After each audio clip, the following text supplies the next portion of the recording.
Work out అయ్యేలా లేదు. ఆ జనాలు ఆ గోల్ చూస్తుంటే మన వల్ల అయ్యేలా లేదురా. ఇంటికి పోవాలనిపిస్తుంది. భలేవాడు రా బాబు. ఇదొకటి, ఇది కాకపోతే ఇంకోటి. ఏంట్రా ఇంకోటి ఉండేది? ఒక్కొక్కడిని చూస్తుంటే తలుచుకుంటేనే బుర్ర హీట్ అయిపోతుంది. నాకేం అర్థం కావట్లేదురా. బయటికి తెలియట్లేదు కానీ లోపల తుడిచేస్తుంది.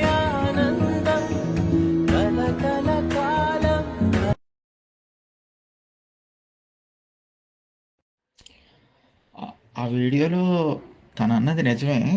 జీవితంలో ఏదైనా సాధించాలంటే హైదరాబాద్ రావాల్సిన అవసరం ఏం లేదు.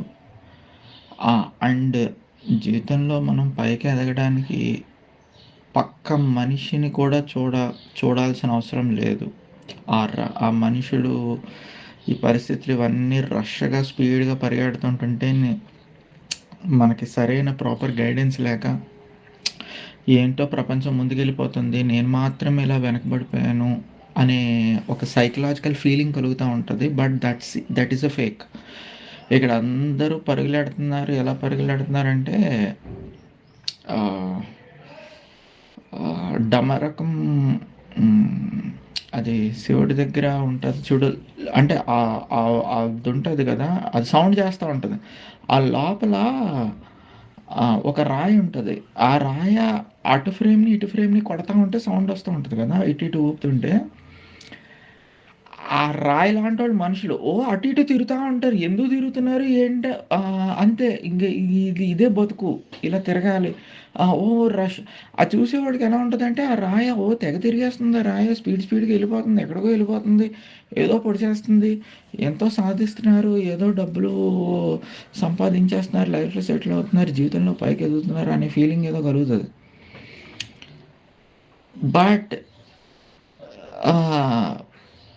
అది కూడా రియాలిటీ కాదు.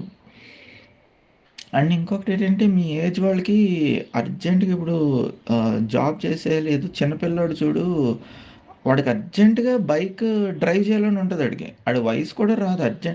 మీ వయసుకు కూడా అర్జెంటుగా ఉద్యోగాలు చేసేయాలి, అర్జెంటుగా లైఫ్లో సెటిల్ అవ్వాలి. అదంతా ఫేక్. అది కూడా ఫేక్ థాటే. సబ్జెక్ట్ నేర్చుకోవాలి. సబ్జెక్ట్ ఎందుకు నేర్చుకోవాలి? డబ్బు సంపాదించడానికి సబ్జెక్ట్ నేర్చుకోవాలి అంటే మళ్ళీ అది ఫేక్. ఇష్టం పెంచుకోవాలి. అసలు అవన్నీ ఎందుకు వస్తున్నాయి? అలానే ఎందుకు వస్తున్నాయి? ఇవన్నీ చేసుకుంటే ఇంటర్ అయ్యేటప్పటికో 10th క్లాస్ అయ్యేటప్పటికో 15 ఏళ్ళు పడుతుంది. ఇంకొక 10 ఏళ్ళు పట్టని, 50 సంవత్సరాలు పట్టని, నీకు రియల్ నాలెడ్జ్ అనేది తెలుస్తుంది కదా. మనశ్శాంతిగా మీ ఇంట్లో అన్నం పెడుతున్నారా? మీ ఇంట్లో నీకు బట్ట ఇస్తున్నారా?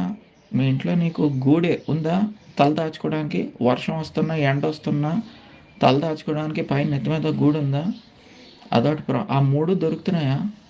ఇంకేం ఆశించొద్దు. ఫోన్లో రీఛార్జ్, జియో ఫోన్ రీఛార్జ్ చేయించుకో.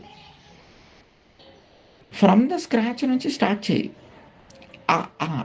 ఇప్పుడు లేట్ అయినా కూడా నువ్వు స్లోగా వెళ్తే, మన జావా గ్రూప్లో నేను అదే వీడియో పెట్టాను. నేను కూడా ఆ స్టేజ్లోనే ఉన్నాను. అందుకే నేను నిన్న పెట్టిన వీడియో చూడు. I'm still at 1.1 to the power of x. ఆ వీడియో చూస్తే నీకు అర్థమవుతుంది ఈ మాట. నువ్వు స్లోగా వెళ్ళు, అన్నీ తెలుసుకో, చక్కగా నేర్చుకో, ప్రపంచాన్ని మర్చిపో. ఆడు చదివేస్తున్నారు, వీళ్ళు చదివేస్తున్నారు, వీళ్ళు ఏదో ముందుకెళ్తున్నారు, వాళ్ళు ఏదో మన వల్ల కాదు, అది ఫేక్. అది అస్సలు నువ్వు అలాంటివేం పట్టించుకోకు. నీతో నువ్వు నిజాయితీగా ఉండు. నీతో నువ్వు నిజాయితీ అంటే డబ్బు సంపాదించాలి కాబట్టి డబ్బు సంపాదించడానికి దారి చదువు. అది రాంగ్, అది నిజాయితీ కాదు. దాని అర్థం ఎలా వస్తుంది అంటే, బట్ ఈ రాయి ఉంటుంది చూడు, అటు ఇటు తిరిగితే సౌండ్ వస్తుంది, ఈ జనాలు అందరూ అటు ఇటు పరిగెడతా ఉంటారు చూడు, వాళ్ళందరూ ఈ బ్యాచ్ అనమాట. ఏమని? లైఫ్లో సెటిల్ అవ్వాలి అంటే, డబ్బు సంపాదించాలి అంటే చదువుకోవాలి అనే బ్యాచ్. ఇది బ్యాచ్ అంతా అలాంటి మైండ్ సెట్ ఉన్న బ్యాచ్ ఇప్పుడు నువ్వు పెట్టిన వీడియోలానే ఉంటుంది. ఎవడికాడు రష్, ఎవడికాడు పరిగెడుతూ ఉంటాడు, ఎవడికాడు గోల టెన్షన్, డబ్బులు జాబ్. వాళ్ళ జీవితాలు సర్వనాశనం. వాళ్ళ లైఫ్లోకి నువ్వు తొంగి చూస్తే తెలుస్తుంది. ఎవ్వడు హ్యాపీగా లేడు, మనశ్శాంతిగా లేడు. ఎందుకంటే వాళ్ళు నిజాయితీగా లేరు. జీవితంలో ఉద్యోగం సెటిల్ అవ్వడానికి చదువనేది ఒక మార్గం అనే ఒక తప్పుడు భావాలతో వాళ్ళు పెరిగారు కాబట్టి వాళ్ళ జీవితాలు సర్వనాశనం అయిపోయినాయి. ఇప్పుడు నువ్వు ఆ వీడియోలో చూపిస్తున్న వాళ్ళ అంతా కూడా సినిమాటిక్‌గా చాలా తీశాడు అది. అది నిజ జీవితంలో అందరి జీవితాలు అలా ఉన్నాయి. కానీ దాని వెనక ఉన్న పరమార్థం నేను నీకు చెప్తున్నా. ఆ జనాలందరూ సంతోషంగా లేరు. ఎందుకంటే నిజాయితీగా లేరు. ఏంటి నిజాయితీ? డబ్బు సంపాదించడానికి చదువు అనేది ఒక మార్గం అని అనుకుంటున్నారు కాబట్టి. అది రాంగ్. మరి నిజమేంటి అంటే జ్ఞానం సంపాదించడానికి చదువు అనేది ఒక మార్గం. ఆ చదువు కూడా చాలా నిజాయితీగా చదవాలి. ఏది గుర్తుపెట్టుకోకూడదు. ఈరోజు మార్నింగే నాకు స్కూల్లో ప్రైమ్ నెంబర్స్ అని నేర్చుకుంటాం కదా! నాకు అసలు ఆ ప్రైమ్ నెంబర్స్ అంటే ఇప్పుడు 2 ఉన్నది, 4 ఉంది. 2 ఇంటూ 2తో మల్టిపుల్ అవుతుంది. కానీ 2 అనేది రావడానికి ఏ నెంబర్ మల్టిపుల్ కాదు. A number that is not going to be divisible by any other number except by 1 and itself. ఆ నెంబరు 2తోనే 1 ఇంటూ 2తోనే అవుతుంది తప్పితే ఇంక వేరే ఏ నెంబర్తోని అవ్వదు. అదే 6 అనుకో 2 ఇంటూ 3 అవుతుంది. 3 ఇంకా ఇంకా అలా ఉంటే 4 ఉంటుంది. 2 ఇంటూ 2 తోటి. బట్ 2 అని ఆ 2ని ప్రైమ్ నెంబర్ అని అంటాం కదా స్కూల్లో చదువు. అలాంటి నెంబర్స్ని ప్రైమ్ అని ఎందుకు అనాలి? నాకు ఆ క్వశ్చన్ వచ్చింది ఈరోజు మార్నింగ్. వెంటనే నేను అది చాట్‌జీపీటీలో తీసి అది గ్రూప్లో పెట్టాను. అలా తెలుసుకోవాలి. ఇలా తెలుసుకోవాలి అంటే ఇంకొక 10 ఏళ్ళు పట్టని, ఇంకో 20 ఏళ్ళు పట్టని. నీకెందుకు ఆ రష్యం? ఆ తర్వాత మరి 10 ఏళ్ల తర్వాత మరి ఆ తర్వాత నీ లైఫ్ ఎలా ఉంటదో తెలుసా? ఎలా ఉంటదంటే నేను నిన్న వీడియో పెట్టాను. నువ్వు నిన్న వీడియో చూస్తే I'm still at 1.1 to the power of X. ఆ వీడియో చూస్తే నీకు అర్థమవుతుంది. ప్రపంచాన్ని చూసి ఫాలో అవ్వకు. ప్రపంచం రాంగ్‌గా వెళ్తుంది. ఎందుకంటే మనుషులందరిలో నిజాయితీ లేదు. ఎందుకు లేదు అంటే పేరెంట్స్, చుట్టూ సమాజం పిల్లల్ని అలా పాడు చేస్తది. డబ్బు సంపాదన కోసం చదువు అనేది ఒక మార్గం అనేది. మరి పేరెంట్స్, సొసైటీ అలా ఎందుకందంటే అందరూ బ్యాక్వర్డ్ మైండ్ సెట్ తోటి ఉన్నారు. వెనకబడిన ప్రజలు. వాళ్ళు డబ్బు సంపాదనకి చదువు అనేది ఒక మార్గం అనే దారిలో ఎళ్తున్నారు పేరెంట్స్ నుంచి అందరూ. అదంతా ఫేక్. నువ్వు నువ్వు నువ్వు నువ్వు రియల్‌గా ఎళ్ళు. నువ్వు రియల్‌గా అన్నీ నేర్చుకో. ఎలా నేర్చుకోవాలి ఎందుకు నేర్చుకోవాలంటే జ్ఞానం కోసం నేర్చుకోవాలి. డబ్బు సంపాదన కోసం కాదు. ఎందుకు జ్ఞానం సంపాదించాలి అంటే ఒక భారత పౌరురాలివి నువ్వు. ఒక ఇండియన్ సిటిజన్‌వి నువ్వు. యాస్ ఎన్ ఇండియన్ సిటిజన్‌గా ఒక ఇండియన్ గవర్నమెంట్ 10థ్ క్లాస్ దాకా చెప్పిందంటే 10థ్ క్లాస్ దాకా నాలెడ్జ్ గెయిన్ చేయాలి కదా! ఒక భారతీయుడిగా నువ్వు బతుకుతున్నావు కదా! ఒక భారతీయురాలుగా. నువ్వు బతుకుతున్నావు కాబట్టి మరి ఆ మ్యాథ్స్‌లో గానీ, సైన్స్‌లో గానీ, తెలుగులో గానీ, సోషల్‌లో గానీ అన్నిట్లో ఇంగ్లీష్‌లో గానీ అవన్నీ తెలుసుకోవాలి కదా! అలా తెలుసుకుంటే 10థ్ క్లాసు వరకు ఒక సర్టిఫికేట్ ఇస్తది కదా! ఆహ్, గా ఆ విధంగా అంత నిజాయితీగా ఉండాలి. అంతేగాని అందరికీ 10థ్ ఇప్పుడు 10థ్ అందరూ 10థ్ చదివారు. 10థ్ క్లాస్ దాకా ఒక్కడిని ఒక క్వెషన్ అడిగితే ఒక్క ముక్క చెప్తాడా ఎవడైనా? అదేదో ఎగ్జామ్ కోసం చదివామంటారు. నిజాయితీ లేదు. నువ్వు నిజాయితీగా ఉండు. ప్రపంచంలో ప్రపంచాన్ని మర్చిపో. ఎవరితో కంపేర్ చేసుకోవద్దు. ఎందుకంటే నువ్వు నిజాయితీ పరులతో కంపేర్ చేసుకో. నిజాయితీగా ఎవడున్నాడు? డబ్బు సంపాదన కోసం చదువుని ఒక మార్గంగా ఉపయోగించుకుంటున్న వాళ్ళే నిజాయితీ పరులు. అదే అసలు నిజాయితీ, అదే జీవితం అని అనుకునే తల్లిదండ్రులున్నారు. అంత ఇగ్నోరెంట్ సొసైటీలో బతుకుతున్నాం. బ్యాక్వర్డ్ సొసైటీలో ఉన్నాం. సో, ఇవన్నీ మనం చేయలేము. వీడియోలో అన్నట్టు వాడు ఇవన్నీ మనం చేయలేము. ఇది మన వల్ల గాదు. అంటే నువ్వు ఒక రాయిలాగా పరిగెట్టుకు. అసలు అవన్నీ ఎందుకొస్తున్నాయి ఏంటో తెలుసుకో. ఒక 5 సంవత్సరాలు తెలుసుకో కూర్చొని. ఎక్కడి నుంచి మొదలు పెట్టాలంటే ఫ్రమ్ ద స్కూలింగ్ నుంచి మొదలు పెట్టాలి అని నేను అనను కానీ ఫ్రమ్ ద స్కూలింగ్ నుంచి మొదలు పెడితే అది ఎక్స్ట్రాడినరీ థింగ్ అనమాట. ఇంకా నువ్వు ఇంకా బుద్ధిస్ట్ మాంక్స్ ఉంటారు చూడు, బౌద్ధ సన్యాసులు, వాళ్ళంత జ్ఞానాని కోసం అంత త్యాగం చేసి చేయాలి. అంత ఆ, ఎ- అవన్నీ అంత డీప్గా ఇప్పుడు నువ్వు స్కూలింగ్ నుంచి చదవమని నేను అనను కానీ ఆ, ఇదేంటిది ఒక ఇంజనీరింగ్ కాన్సెప్టో లేదంటే ఒక ఇంటర్మీడియట్ కాన్సెప్టో డీప్గా వెళ్ళు, అవన్నీ తెలుసుకో. ఇప్పుడు నీ తోటి వాళ్ళందరూ బీటెక్ చేశారు కదా, వాళ్ళు ఎవ్వరు ఇంజనీర్స్ కారు. నీ ఫ్రెండ్స్, నీ బ్యాచ్మేట్స్ అందరూ ఇంజనీరింగ్ అయింది కదా, వాళ్ళు ఎవ్వరు ఇంజనీర్స్ కారు. వాళ్ళందరూ ఎగ్జామ్ కోసం గుర్తుపెట్టుకొని మాకొన్ని అవి రాసేయడం మూలంగా గవర్నమెంట్ ఏదో సర్టిఫికెట్ ఏదో ఇచ్చింది. గవర్నమెంట్ ఏంటంటే పోనీలే అని, ఏ పోన్లే బతకని అని సర్టిఫికేట్ ఇస్తుంది అంతే. వాళ్ళు దాని హాలుసినేషన్ అయిపోయి వాళ్ళు ఊహాలోకంలోకి వెళ్ళిపోయి నేను ఇప్పుడు బీటెక్ అయిపోయింది, ఇప్పుడు నేను ఇంజనీరు, నేను ఇప్పుడు జాబ్ ఎత్తుక్కోవాలి, నేను ఇప్పుడు ఉద్యోగం చేయాలి, ఈ ఈ ఈ మైండ్ సెట్లో ఉన్నారు. అదంతా ఇగ్నోరెన్స్. నిజానికి ఇంజనీర్ అంటే రియల్ ఇంజనీరింగ్కి గవర్నమెంట్ సర్టిఫికెట్ ఇవ్వాలి. అలా ఒకప్పుడు ఇచ్చేది తెలుసా. 1970లో 1980లో ఒకటికి ఆ రోజుల్లో 1970s 1980స్లో 1960స్లో ఒక ఇంజనీర్ అవ్వాలి అంటే నిజంగా ఇంజనీర్ అయిన వాళ్ళకే సర్టిఫికెట్ వచ్చేది. అందువల్ల ఆ రోజుల్లో ఇంజనీరింగ్ కాలేజీలు పెద్దగా ఏం లేవు, ఎక్కడో ఒకటి ఉండేది. ఆ రోజుల్లో ఇంజనీరా అని వింతగా చూసేవారు అనమాట, చాలా గొప్పగా చూసేవారు. ఎందుకంటే ఇంజనీరింగ్ సీట్ ఎవడో పడితే ఆడికి రాదు. ఒకవేళ ఇంజనీర్లోకి వెళ్ళినా కూడా ఇంజనీరింగ్ పట్టా ఎవడికి పడితే వాడికి రాదు సర్టిఫికెట్. సో వాళ్ళు రియల్ ఇంజనీర్స్. ఈ రోజుల్లో ఒక ఐఐటీలోకి వెళ్తే వాడు రియల్ ఇంజనీర్ ఎలాగో అలాగా. బట్ ఈ రోజు ఇంజనీరింగ్ కాలేజ్ ఎక్కువైపోయినాయి, ఎవడో పడితే వాడికి సీట్ వస్తూ ఉంటుంది. ఇవన్నీ ఉన్నాయి కాబట్టి అందరూకి సీట్లు వస్తున్నాయి. సో ఎవడ పడితే వాడు ఇంజనీరింగ్లోకి వచ్చేస్తున్నాడు. కానీ వాడికి నిజంగా చదువు రాదు, వాడికి నిజంగా సబ్జెక్ట్ రాదు. వాడికి ఏమొచ్చు, 4 క్వశ్చన్లు గుర్తుపెట్టుకొని పరీక్షలో రాసే ఇది మాత్రమే వచ్చు. ఆ పద్ధతిని ఇంజనీరింగ్ కాలేజ్లో కూడా అప్లై చేస్తున్నాడు. పరీక్ష ముందు 4 క్వశ్చన్లు గుర్తుపెట్టుకొని రాస్తున్నాడు. ఏదో పాస్ మార్క్ ఏదో వస్తుంటే గవర్నమెంట్ కూడా సరే అని ఇంజనీరింగ్ సర్టిఫికేట్ అయితే ఇస్తున్నారు. అంతేగాని వీళ్ళు ఎవరు ఇంజనీర్లు కాదు.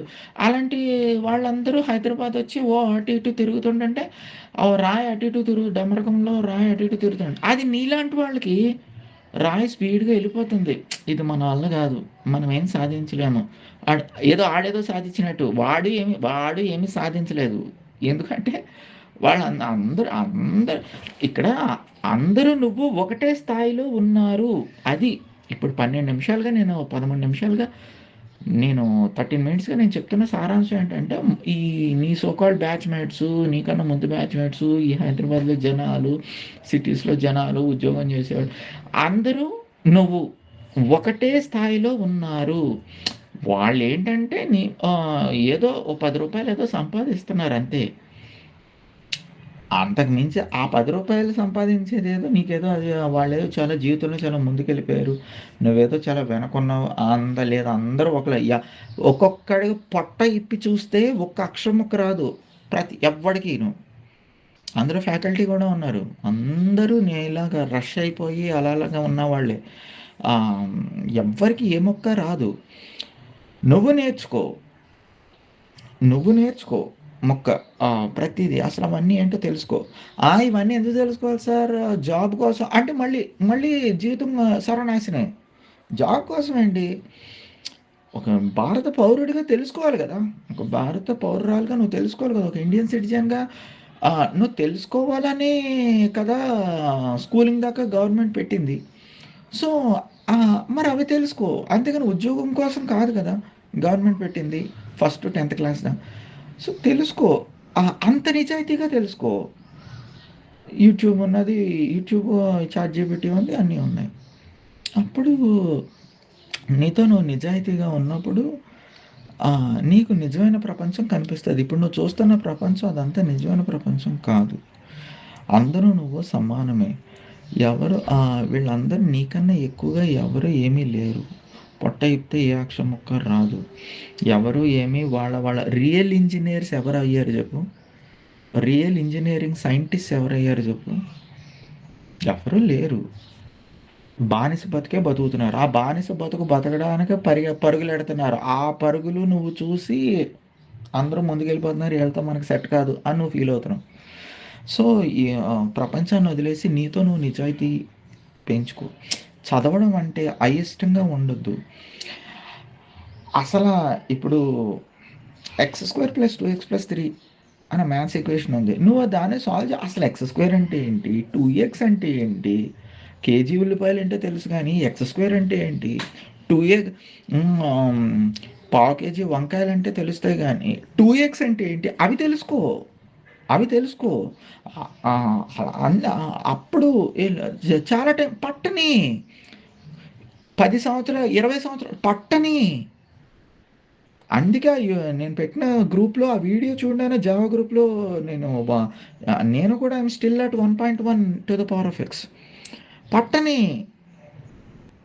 రే నువ్వు ఏమి 30 సంవత్సరాలు రాని, 40 సంవత్సరాలు రాని చదువు, అన్నీ నిజాయితీగా తెలుసుకో, నిజాయితీగా తెలుసుకో. మరి 40 సంవత్సరాల తర్వాత నీ లైఫ్ ఎలా ఉంటుంది? రేపు నీ నెక్స్ట్ తరం వస్తుంది. నీ నెక్స్ట్ తరం అంటే నీ పిల్లలు ఇంకొక 30 సంవత్సరాలకి నీ నీ నీ పిల్లలు అందొస్తారు. వాళ్ళకి నువ్వు ఏ రకమైన తల్లి, మదర్గా తయారవుతున్నావు నువ్వు? ఇప్పుడున్న ప్రజెంట్ మదర్సా ఏంటి? ఇప్పుడున్న present mothers ignorant and backward mind set కలిగిన మదర్సా? డబ్బు సంపాదించడానికి చదువు ఒకటి మార్గం అనే ఆ రకం మైండ్ సెట్. అలా ఉండబట్టి పిల్లలందరూ సర్వనాశనం అయిపోతున్నారు. పొట్టిప్పితే ఎవరికి అక్షరం ముక్క రాదు. అది ఎందుకో తెలియదు, అది దేనికి వాడుతున్నారో తెలియదు. అంత దారుణంగా జీవితాలన్నీ సర్వనాశనం అయిపోతున్నాయి. సో నువ్వు 40 సంవత్సరాల కన్నా తీసుకో. 41వ సంవత్సరానికి నీ లైఫ్ ఎలా ఉంటుంది? రేపు నీ పిల్లలకి నువ్వు నిజమైన జ్ఞానాన్ని, చదువుని నీ పిల్లలకి నువ్వు ఎంత బాగా అందించగలవు? నీకు ఇప్పుడు 10 సంవత్సరాలు పోనీ, 15 సంవత్సరాలు పోనీ, కానీ నీ వంశంలో నీ బ్లడ్ లైన్ తరతరాల జీవితాలు మార్చేస్తావు నువ్వు. ఎందుకంటే నీ పిల్లలకి నిజమైన జ్ఞానాన్ని ఇస్తావు. అంతేగాని వీళ్ళలాగా ఉద్యోగం కోసం చదువు అనే దరిద్రమైన లక్షణం కాకుండా జ్ఞానం కోసం చదువు. ఆ జ్ఞానం సంపాదిస్తే ఏమొస్తుంది సార్ అని నువ్వు అడగొచ్చు. ఆ జ్ఞానం సంపాదిస్తే ఏమొస్తుందో నువ్వు ఆ జ్ఞానాన్ని సంపాదించినాక నువ్వు నన్ను అడగనవసరం లేదు, నీకే సమాధానం వచ్చేస్తుంది. కొన్ని భావాలకి మాటలు ఉండవు, చాలా హై లెవెల్లో ఉంటాయి. ఆ మాటలు కూడా సరిపోవు, అలా ఉంటుంది. అది నీకు మాటల రూపంలో నీకు ఈ వయసులో అర్థం కాదు. అది నువ్వు అనుభవిస్తేనే తెలుస్తుంది, నీకు ఆ జ్ఞానం వస్తేనే తెలుస్తుంది. నువ్వు అలా చెయ్యి. నువ్వు అలా చేస్తేనే నీకు రియాలిటీ. ఓ 10-15 సంవత్సరాలు పట్టింది అనుకో, ఆ 10-15 సంవత్సరాలు టైం తీసుకో. ఇంటర్మీడియట్ నుంచి మొదలుపెట్టు, బీటెక్ దాకా చదువు. ఎక్కడ? నీ ఇంట్లో నీ ఓన్గా నీ సొంతంగా నువ్వు చదువుకో అన్నీ. తర్వాత అన్నీ వచ్చేసినాక అప్పుడు ఇంజనీరింగ్లో జాయిన్ అవ్వు. ఎందుకు? ఇంజనీరింగ్లో 1 to 4 years చదవడానికి నీకు టైం ఉండదు. ఉదయం నుంచి సాయంత్రం దాకా కాలేజు, సాయంత్రం అయిపోయినాక ఏదో చదువుదాం అనుకునే టైంకి రాత్రి అవుతుంది, మళ్ళీ నిద్రపోతాము, మళ్ళీ నెక్స్ట్ డే పరుగున కాలేజు. ఇప్పుడు నువ్వు వీడియో పెట్టావు చూడు, జనాలు అందరూ పరిగెడతా ఉంటారు. ఇంజనీరింగ్ కాలేజ్ కూడా పిల్లలందరూ పరిగెడతా ఉంటారు అంతే. చదువుకోవడానికి టైం ఏమి ఉండదు అక్కడ ఇంజనీరింగ్ కాలేజ్లో. అందువల్ల 4 years వాడు చదివేది ఏమి ఉండదు. లాస్ట్లో కొన్ని గుర్తుపెట్టేసుకుంటాడు, పరీక్ష రాస్తాడు, గవర్నమెంట్ ఏదో సర్టిఫికేట్ ఇస్తుంది, ఇంజనీర్ అనుకుంటాడు. వీళ్ళందరూ ఒక బూటకము, ఒక నాటకంలో ఉన్నారు వీళ్ళంతా. రియల్గా ఎవడు లేడు, ఎవడికాడు ఒక ఊహాలోకంలో ఉన్నారు. ఐఎమ్ ఇంజనీర్స్ అని. ఎవ్వరు పట్టెప్తే అక్షరముఖరాదు, ఎవ్వరు ఇంజనీర్స్ కాదు. నువ్వు అలా ఉండొద్దు. నువ్వు మొత్తం శుభ్రంగా నీ ఓన్గా నువ్వు చదువుకో, మొత్తం అంతా చదివేసుకొని ఎంసెట్ ర్యాంక్ నీకు నువ్వే అంతలాగా ఓల్డ్ క్వశ్చన్ పేపర్ చేస్తే మొత్తం అన్నీ చేసేసుకొని ఎంసెట్లో గేట్ ఇంజనీరింగ్లో గేట్ ఎగ్జామ్ ఉంటుంది. ఇంటర్మీడియట్ తర్వాత ఎంసెట్ ఎలా ఉంటుందో ఇంజనీరింగ్లో గేట్ ఎగ్జామ్ ఉంటుంది. ఇంజనీరింగ్ అయినాక గేట్ ఎగ్జామ్ ఉంటుంది. ఆ గేట్ ఎగ్జామ్ నువ్వు ఇప్పుడే ఓ 15 సంవత్సరాలు నీకు నువ్వుగా ఓన్గా ప్రిపేర్ అయ్యి శుభ్రంగా మొత్తం అన్ని చేసేసుకో. అప్పుడు ఇంజనీరింగ్లో జాయిన్ అవ్వు. అప్పుడు ఇంక ఇంజనీరింగ్లో నువ్వు కొత్తగా చదివేది ఏముండదు, ప్రాక్టీసే ఉంటుంది. ఇంకప్పుడు ఇంజనీరింగ్ కాలేజ్లో ప్రతిరోజు పరిగెట్టి కాలేజ్కి వెళ్ళి నువ్వు తిరిగి మళ్ళీ ఇంటికి వచ్చి అలిసిపోయి పడుకున్నా కూడా నువ్వు ఆల్రెడీ అన్ని చదివేసి ఉంటావు. కాబట్టి 4 ఇయర్స్ తర్వాత నీకు ఇంక అవి ఉద్యోగాలు, లక్షల్లో జీతాలు అవన్నీ నీ వెనక కుక్క పిల్లలాగా ఎలాగూ వస్తాయి. వాటి కోసం చదవద్దు. అప్పుడు నీకు జ్ఞానం వస్తుంది. కొత్తగా ఏదో కనిపెట్టావు, అది మన దేశానికి ఉపయోగపడుతుంది. అది నీ నీ నీ తర్వాత నీ పిల్లలకు ఉపయోగపడుతుంది. నీ నీ పిల్లల్ని ఇప్పుడున్న తల్లులు తండ్రులు వాళ్ళ పిల్లల్ని పెంచుతున్నట్టుగా నువ్వు నీ పిల్లల్ని పెంచవు. నీ పిల్లల్ని చాలా జ్ఞానంతో పెంచుతావు. ఆ జ్ఞానాన్ని నీ పిల్లలకి బోధిస్తావు. అప్పుడు నీ పిల్లలు పెద్దవాళ్ళయ్యి వాళ్ళ తర్వాత తరం పిల్లల్ని వాళ్ళప్పుడు ఎలా పెంచుతారు అంటే, నువ్వు ఇప్పుడు 10-15 ఏళ్ళు నీది కాదనుకొని త్యాగం చేస్తే నువ్వే మారడమే కాకుండా నీ భావ్యతరాలు, నీ బ్లడ్ లైన్లో వంశంలో మొత్తం అందరూ మారిపోతారు. అలాంటి జ్ఞానమైన సమాజం వచ్చినప్పుడు మన దేశం ఎంత ముందుకెళ్తుంది. అంతేగాని ఇప్పుడు ఇలాంటి కైండ్ ఆఫ్ పేరెంట్స్ చదువు అనేది డబ్బు సంపాదించడానికి ఒక మార్గం అనే మైండ్ సెట్ ఉండడం మూలంగా ఇలాంటి ఇంజనీరింగ్ కాలేజ్ ఇలాంటి స్టూడెంట్స్ అందరూ పట్టెప్పు అక్షరముఖ రాని వాళ్ళు ఇలాంటి వాళ్ళందరూ వచ్చాక వీళ్ళందరూ తర్వాత తరం పిల్లలకి వీళ్ళేం నేర్పిస్తారు, వీళ్ళకేం తెలుసు. ఆ పిల్లలే అప్పుడు భారతదేశం అలా వెనక్కిపోతూ ఉంటుంది కదా, దేశం అలా వెనక్కిపోతూ ఉంటుంది కదా. మనం భారతీయులం కదా. అంత నిజాయితీగా ఆలోచించు, అంత నిజాయితీగా ఉండు. ఆ! ఓ 10-15 ఈ రోజుల్లో చాట్‌జీపీటీ ఉంది, యూట్యూబ్ ఉంది, అన్నీ ఉన్నాయి. మనసుంటే మార్గం ఉంది. అయినా ఇవన్నీ కూడా అవసరం లేదు. మన భారత ప్రభుత్వం పెట్టిన స్కూల్ టెక్స్ట్ బుక్స్ చదివితే చాలు. 6th-10th చదివితే చాలు. ఒక కథ లెక్క చదువు. ఆ టెక్స్ట్ బుక్స్ ఎక్కడ డౌన్లోడ్ చేయాలి, ఏమేమి డౌన్లోడ్ చేయాలి, ఎలా చదవాలో నువ్వు నిజంగా స్టార్ట్ చేస్తే, నాకు ఉద్యోగం వద్దు, నాకు నిజమైన చదువు పట్ల నాకు నిజంగా జ్ఞానం కావాలి సార్. నేను తెలుసుకుంటాను. తెలుసుకోవడం మూలంగా ఏమొస్తుంది అనేది నేను ఆలోచించను. నేను తెలుసుకుంటాను. తెలుసుకున్నాక అప్పుడు వచ్చిన దాన్ని నేను తీసుకుంటానేమో, నేను అయితే తెలుసుకుంటాను అని నువ్వు సిద్ధపడితే నీకు ఏమేమి చదవాలి, ఎలా చదవాలి, ఏ పుస్తకాలు చదవాలో అవన్నీ చెప్పడానికి నాలాంటోడు ఉన్నారు నీకు అందరూ ఉన్నారు. నీకు కత్తులు, కటార్లు అన్నీ వాటిని ఉపయోగించడం నువ్వు ఉపయోగించుకోవట్లేదు అంతే. డ్యూ టు యువర్ ఇగ్నోరెన్స్, నీ అజ్ఞానంతో నువ్వు నిజంగా చదువుతాను ఉద్యోగం కోసం కాదు సార్, నాకు జ్ఞానం కోసం, అది తెలుసుకుంటే నా జీవితంలో జీవించే జీవన విధానం మారుతుంది, నా జీవన శైలి అభివృద్ధి అవుతుంది. అలాగే అభివృద్ధి అవడం మూలంగా ఉద్యోగం అనేది వచ్చి డబ్బులు ఎలాగో వస్తాయి. కానీ డబ్బు ఉద్యోగం కోసం కాదు, నాకు జ్ఞానం కోసం. అలా చదవాలంటే నేను ఎక్కడి నుంచి మొదలెట్టాలి? పోనే సార్ నా లైఫ్లో 10-15 సంవత్సరాలు పోనీ. నేను 10-15 సంవత్సరాలు బౌద్ధ సన్యాసిలాగా చదువులో సన్యాసిలాగా కూర్చుంటాను, కష్టపడతాను, నేను తెలుసుకుంటాను, నాకు దారి చూపేయండి అను. నేను నీకు దారి చూపించడమే కాదు, ప్రతి దానిలో ఈ పుస్తకం చదువు, ఈ పుస్తకంలో ఇలా చదువు అన్నీ చెప్పేవాళ్ళు ఉన్నారు. నీకు అందరూ ఉన్నారు. వాడు కూడా నీకు తెలియట్లేదు అయ్యే, ఎందుకంటే నీ అజ్ఞానంతో. సో ప్రపంచాన్ని మర్చిపో. ఇలాంటివి చూడు, నా సమయం నీ పక్కన పెట్టి నీకోసం 23 మినిట్స్ 25 మినిట్స్ 24 మినిట్స్ నీకోసం కేటాయించినాను అంటే నువ్వు అందరిలాగా సమానమే. అందరూ నీకన్నా ఎవడు పొడిసేవాడు ఎవడు లేడు. ఓకే, నువ్వు ఎవరికి తక్కువ కాదు అని చెప్పడం నా ఉద్దేశం. Thank you.